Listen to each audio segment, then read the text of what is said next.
You know that thing you do after every conversation, where you replay it word by word in your head like you're rewatching a movie you starred in but wish you could edit?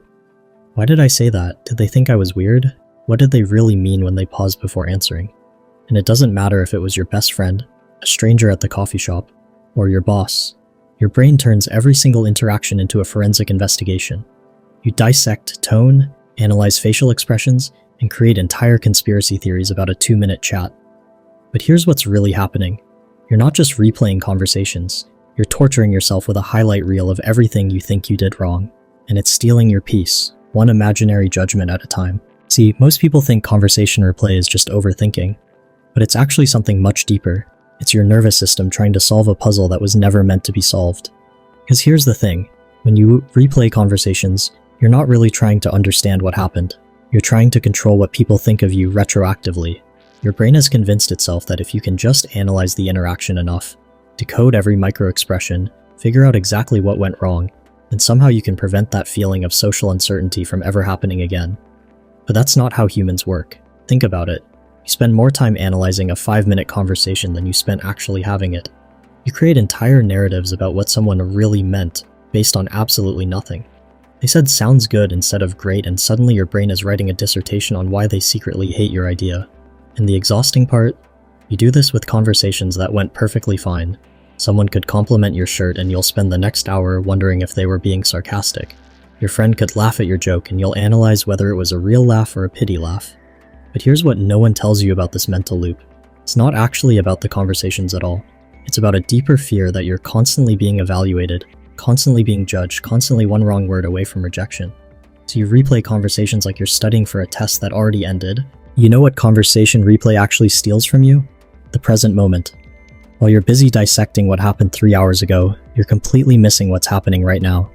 Your friend is talking to you, but you're not really listening because you're still processing whether you sounded stupid in the meeting this morning.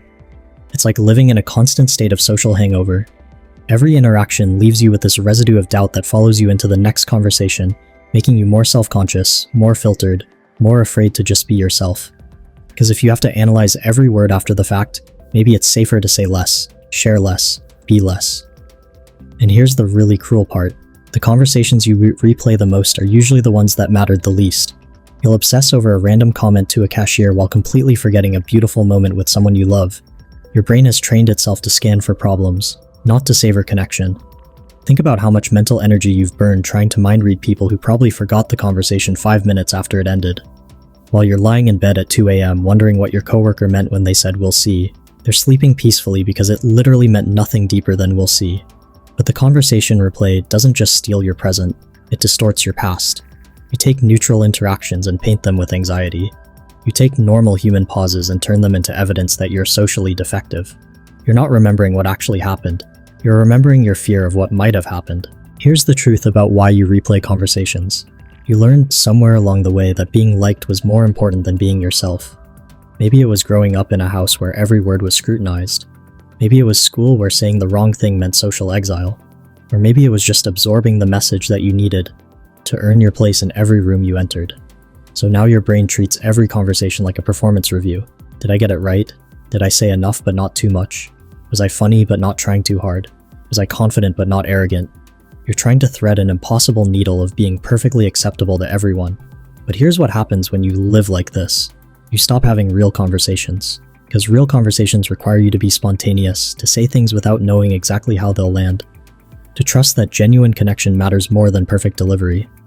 When you're constantly worried about the replay, you can't be fully present for the actual play. And the people in your life, they can feel it. They can sense when you're performing instead of just being. They can tell when you're measuring your words instead of speaking from your heart. The very thing you're trying to avoid, awkward, inauthentic interactions, becomes exactly what you create. Think about the conversations you remember most fondly.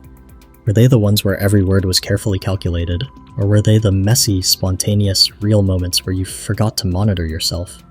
The conversations that actually matter happen when you're not thinking about how they'll sound in the replay. So how do you stop the endless conversation replay? It starts with understanding that most interactions are far more forgettable than you think. That thing you said that felt so cringeworthy? The other person has already moved on to thinking about their grocery list, their next meeting, their own worries. You're giving yourself way too much real estate in other people's minds.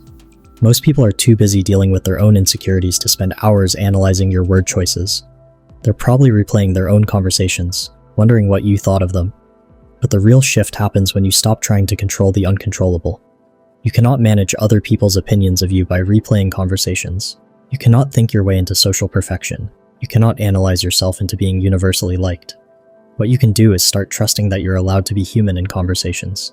You're allowed to stumble over words, to have awkward pauses, to say things that don't land perfectly. You're allowed to be learning, growing, imperfect. That's not a bug in the system. That's what makes you real. Here's a radical idea. What if the goal of conversation wasn't to impress people, but to connect with them? What if instead of trying to say the right thing, you focused on being genuinely curious about the other person? When you're truly interested in someone else, you naturally stop being so self-conscious about your own performance. And when you do catch yourself starting to replay a conversation, try this. Instead of analyzing what went wrong, ask yourself what went right. What moments felt genuine? When did you connect? What did you learn about the other person? Train your brain to scan for connection instead of catastrophe. Breaking the conversation replay habit isn't about never thinking about your interactions. It's about changing the quality of that thinking. Instead of replaying conversations to find evidence of your social failures, start reviewing them to notice moments of genuine connection. When you catch your brain starting the replay cycle, pause and ask, is this thinking helping me connect better with people, or is it just making me more anxious? If it's the latter, you have permission to let it go.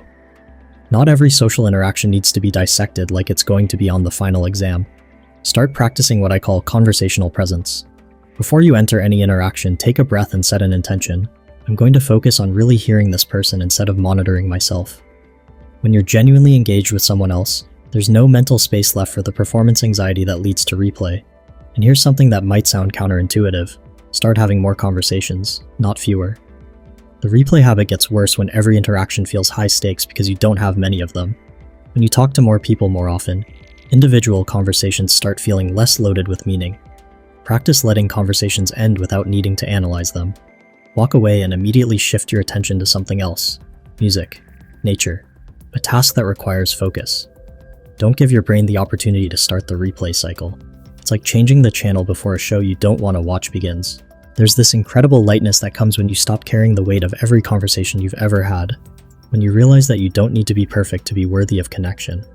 When you understand that the people who matter will love you for your authentic mess, not your carefully curated performance. You were never meant to live your life as a highlight reel that gets constantly reviewed by an invisible jury. You are meant to be present, to be real, to connect with people in the beautiful, imperfect, unrehearsed way that humans actually connect. The conversations you stop replaying are the conversations you start actually living. And that's where real connection lives. Not in the analysis, but in the experience itself.